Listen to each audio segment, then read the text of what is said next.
I'm Amy. Hi, I'm Lani. And you're Adulting with Amy and Lani. Welcome to today's podcast, and we're going to be going over internet credibility and safety. We're going to cover how to identify false information, what are reputable sources, personal safety, and shopping online. So that covers quite a bit in this podcast. We do have a thank you shout out to one of our listeners who's been actively participating with bringing you more effective content, exposing our content in a better way. And we'd love to hear your reaction. You're going to notice an obvious change coming up here real quickly. Okay, shall we dive in? I think we should, yes. Okay, so literally, and I mean that in literal sense, anything can be found on the internet now, which is both a blessing and a curse. So we want to talk about how to be smart and how to be safe. And to that end, what we're going to talk about first is how to verify the credibility of the information on hand. Yeah, there's a lot of false information out there. There is a lot of false information. And they're really good at it. One of the biggies right now, though, is the AI. The Chat GPT, the image creators. While this could be a boon, they're a lot of fun. A blessing. There's a lot of fun things that can be done. It is still artificial. Just be aware right now, because it's still so new. There's not a magic check. There's no special watermark that's going to tell you. Not everything created by AI can be considered credible. And if you're not sure about something you've read or an image you've seen, I saw a great one of a shark leaping out of the water to eat a unicorn. That was incredibly realistic. Well, how realistic is that? If you're in doubt, look around for any other website or image that will speak to that or duplicate that, and then maybe you'll get a little different information on whether or not that's credible. With that particular example of that image, I might put in the query bar on Google or whatever browser you're using, shark eating unicorn, and is it false? Is it real? And that might help you get some more information. So just double check. Again, because it's false, we're talking about false information. Anybody can say anything with or without evidence. And sometimes it's not intentionally false information, because we do have the ability to share our opinions, which may or may not be informed in the way that makes sense to you or to me or Lani. And again, it might not be that they're trying to mislead you. Maybe it's their opinions and their beliefs. Maybe it's their personal research. Because it's fun stuff too. Hobbies, sports, crafts, adventures. Well, and I just want to say too that even with if you're checking medical stuff, even within the medical industry, you might be reading old material and maybe things have changed. We're going to talk about that. Oh, okay. Do you want to talk about using reputable sources like HTTP? You know what that means.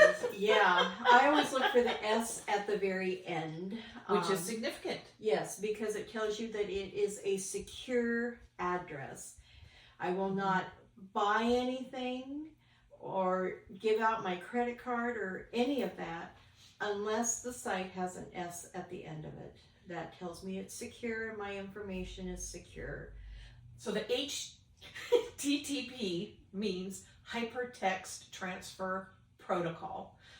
That is describing how information is encrypted when it's coming to you in little bundles and packets and the different phrases that they use for transmitting that information. Adding secure at the end means that it's encrypted in another way. There's an emblem that they associate with that too. Do you want to talk about that? The lock. Oh, there's a lock symbol, which means that you're on an official website that is secure. Just very briefly, in order for a website to get that lock emblem, they have purchased a security certificate to be able to transfer funds using your credit card or your PayPal, your Venmo, whatever system you're using. So look for that lock, look for that S at the end of the address for sure. So going on, check the domain names. It'll identify the address for more information. Like GOV belongs to a U.S. government. It'll show a Capitol building as a logo in the picture.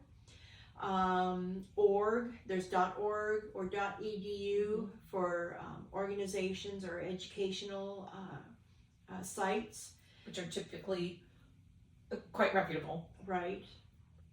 And the .com is the most common one that we see and use.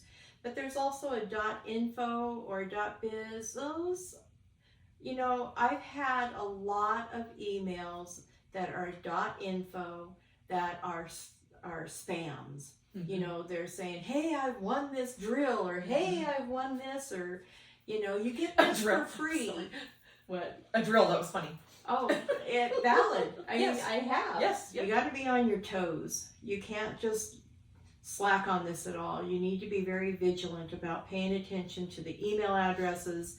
Do they look, bogus? And how is the security? Does it have the S? The logos. I've gotten scam emails that look like they were from Amazon because they had the Amazon logo, but they weren't because it had this weird stuff at the end of the email address. Yeah. So you've got to be vigilant about this stuff. If you're on a website, typically a .com, you can verify the source of that information. This is kind of a biggie. This is your ace in the hole to verify your sources.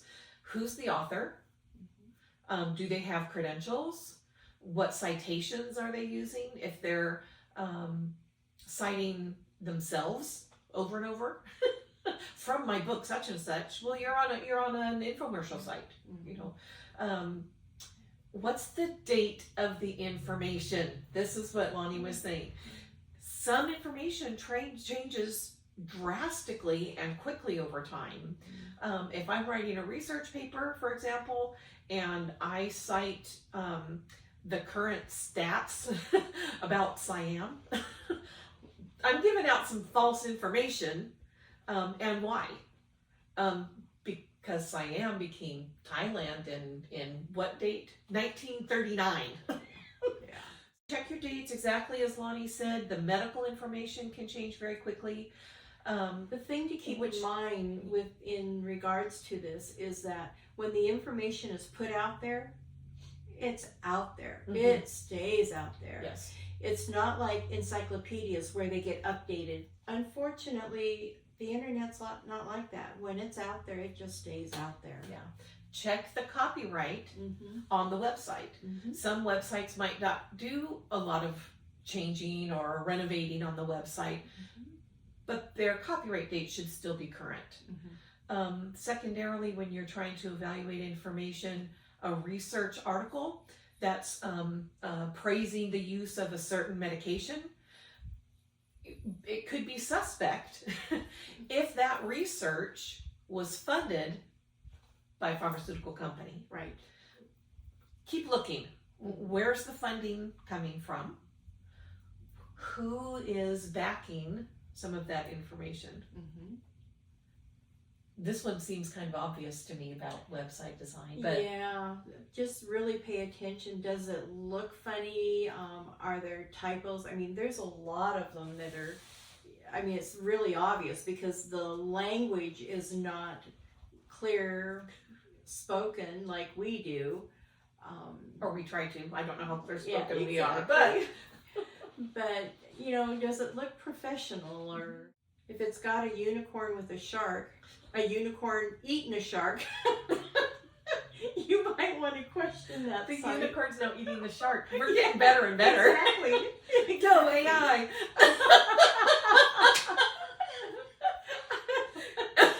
Is there a contact page? This is you know, we struggle with this even with like our billing sometimes. Is there a contact page?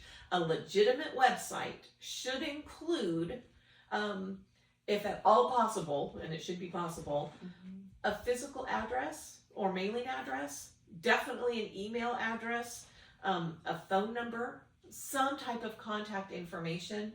And if you're not sure about this website, consider making contact prior to quoting them or shopping with them, or that's- trusting what they're having to say. That's really tough because I'll tell you, with large corporations and with government facilities, it's very difficult to try and get a hold of anybody, and their contact information is hard to find. But if they're legitimate, there is something out there. Even if sometimes some of these larger websites will use, it'll say contact us, and then it's a fill in the blank form. What's your name? What's your email address? What's your deal? What is your question? Why are you reaching out? Whatever that looks like. And typically you get an immediate response. We've received your email. We'll get back to you within X amount of time.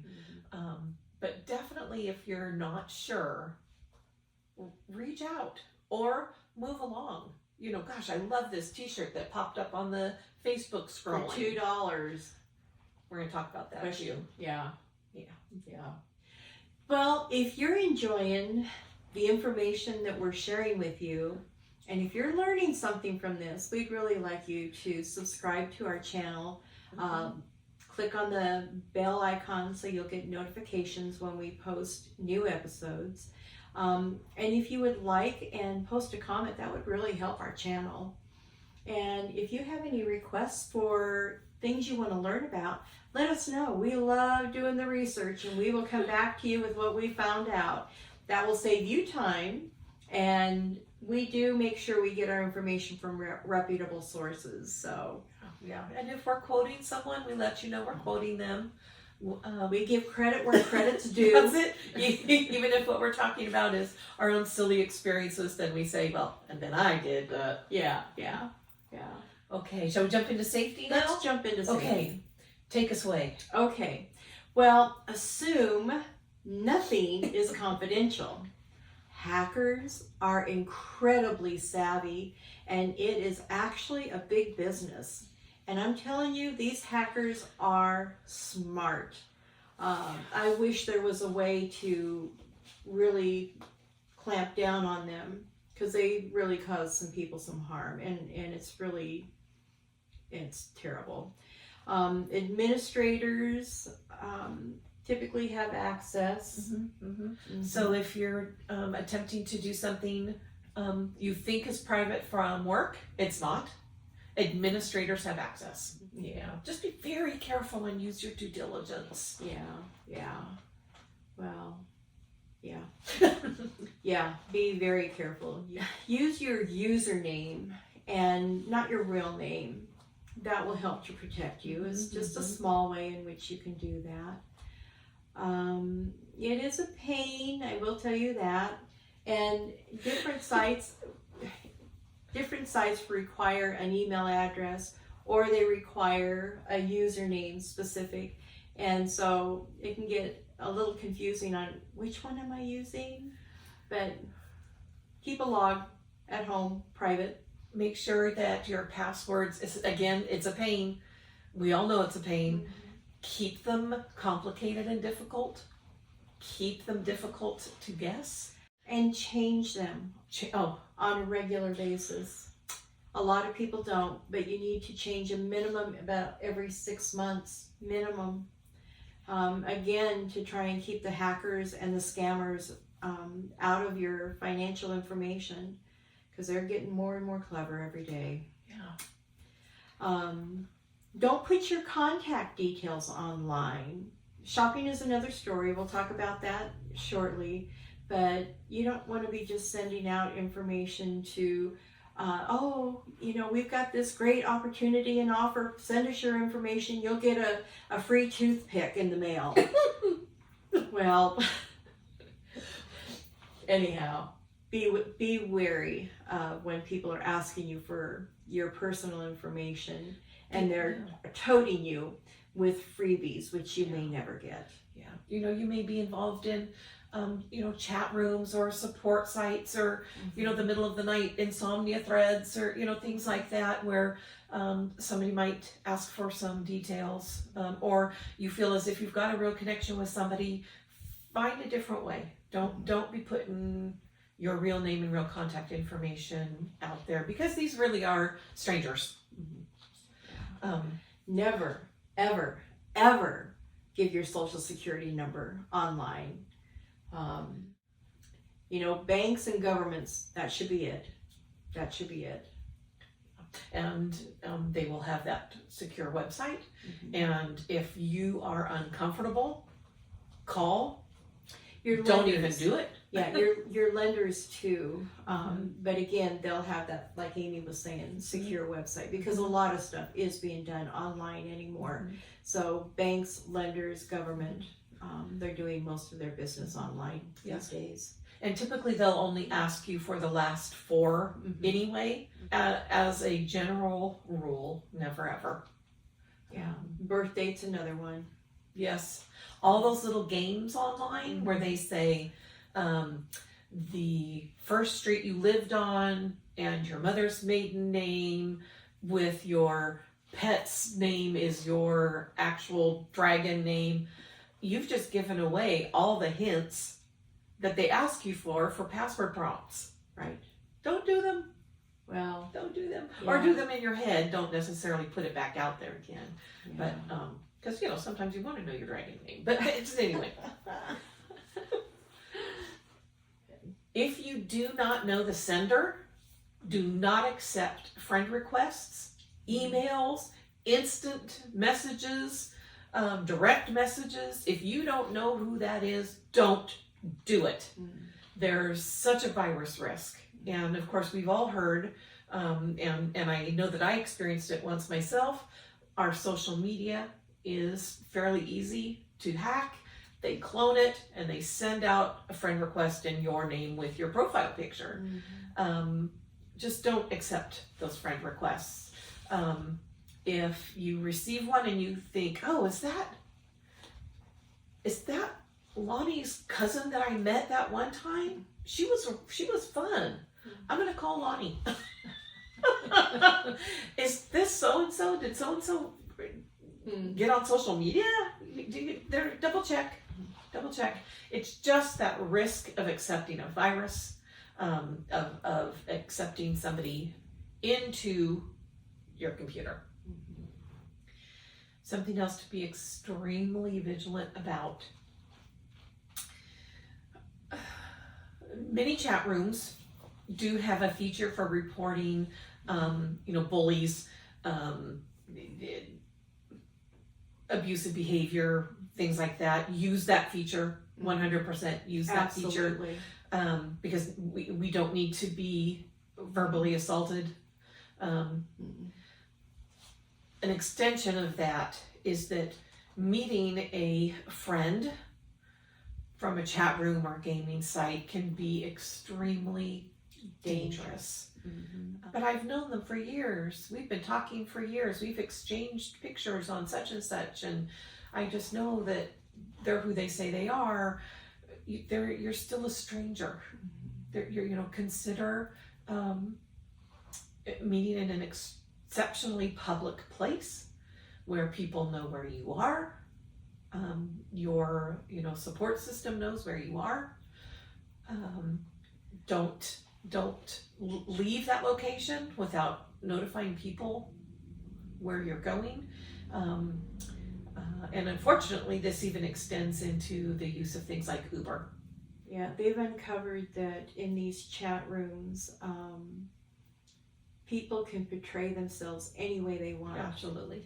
And you've got grown men who are portraying themselves as teenagers and luring young, innocent, naive youth into environments that really they need to be protected from. And we all need some protection. Yes. We could all be, scammed for one reason or another. Yeah, chat rooms are red flags. Yeah. If you are uncomfortable, take action. Whatever that looks Trust your like. gut. We have it for a reason. Call it discernment or Intuition. That comes from our limbic brain, our little lizard brain. That is basic anthropology. It's a survival skill. We're uncomfortable for some reason. Take action, and whatever the action you deem appropriate. Is that notify an authority? Is that report the bully? Is that pull out of that meeting? Log off and run your antivirus programs. Tell me you have one. Delete your account and change passwords if you feel as if you've used something that's been hacked. And again, like I already said, we've said this already. Report to authorities if something's made you uncomfortable. Shopping online. I love shopping online. Guilty. It is so convenient, saves gas, but you have to be careful. You need to know who the seller is. You need to know their reputation. Big names are not typically problematic, such as Target, Albertsons, Amazon, Walmart. But like I shared earlier, I have been scammed. Well, I didn't actually get scammed, but I received a scam that looked like it was from Amazon, but it wasn't. So one of the things you can do is check the fraud protection policy. I think you had, oh my goodness, an experience. I did. I was using eBay, which I don't use anymore, and partly because of this, because it was difficult to check the reputation of some sellers at the time. I just never revisited it. I had made a purchase for, I think the amount was $19.95, and it turned out my product didn't come, that it was a scam to get my funds. I contacted eBay, who said, sorry for your luck, we only take care of things over $20. Oh. So I was out my $19.95 and left with no satisfaction. There was nothing I could do. Check delivery fees and policies, return policies. Check on all of that before you make the purchase. And people, I don't know if you've experienced this, but be wary of the ads on social media. I don't want to name names and get myself in trouble, but before ordering or entering any personal information, verify the authenticity of the site. Is this a real deal? Look for reviews on the product, on their shipping, on their returns. This is my favorite anymore, is look for a similar product on a different site that I already know I can trust. Consider using a designated credit card. This is all it's for, shopping. So if something goes awry, it's not attached to anything else. Or a designated PayPal account, a separate bank account tied to that PayPal. Again, just use a dedicated credit card or a prepaid credit card, but check that credit card for their fraud protection policies I as was well. going to say a lot of your debit cards are not covered under fraud protection. So Yeah. if you end up getting scammed using your debit card, you're not going to be covered. Compared to if you use a credit card, you're more likely to be covered. So you do want to check those. If I can share, what I Yes. do with my my own personal banking account is I've got two different ones. And one is not accessible online, so nobody can ever get to it. The other one, if I have somebody that wants an automatic payment, say I take out a loan and I'll get a better rate because they're going to do automatic payments. I will transfer money into that account and let them take from that account. I will never let anybody access my other account, and that's where most of my money goes, and there's no way that anybody can get to it online because it's not accessible. So that is one way that you can protect yourself. And if anybody should hack into that company that I have that loan from to get that account number, well, guess what? They're not going to get much of anything because the only thing being transferred is the payment. So that's something to think about. Yes, and saying, creating your own firewalls, so to speak. Not only consider a separate bank account, a separate credit card that's only used for shopping, also consider a designated email address. That way it's, those are all dissociated from everything else. Really good point. Yeah. Never, ever, ever, what did I just say? Ever? Never, Never? ever, ever shop on public Wi-Fi. Oh, yeah. Just, it's not worth the risk. We have too much writing on it. Our due diligence doesn't have to be crazy complicated. Change your passwords, protect your money, protect your identity. Yep. Be smart. Yeah. Because we know you are. Because you're And listening. safe. Smart and safe. Yeah. So that was a lot of information, and we just want to again remind you to stay safe and informed when you're online. And don't forget to subscribe to our channel for more tips on how to protect your digital life. Check the icon bell to receive notifications when we upload new episodes. And remember, your online safety begins with knowledge. So, one more tidbit. We don't usually do this, but we're going to provide today's outline as a handout for you. So you can find that below as well. okay. Thank you for sharing that. Okay. So, until next time, have a fabulous week. Be well. Bye.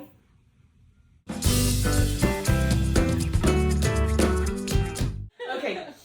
We're going to get Okay. serious now. Well, serious as we can get.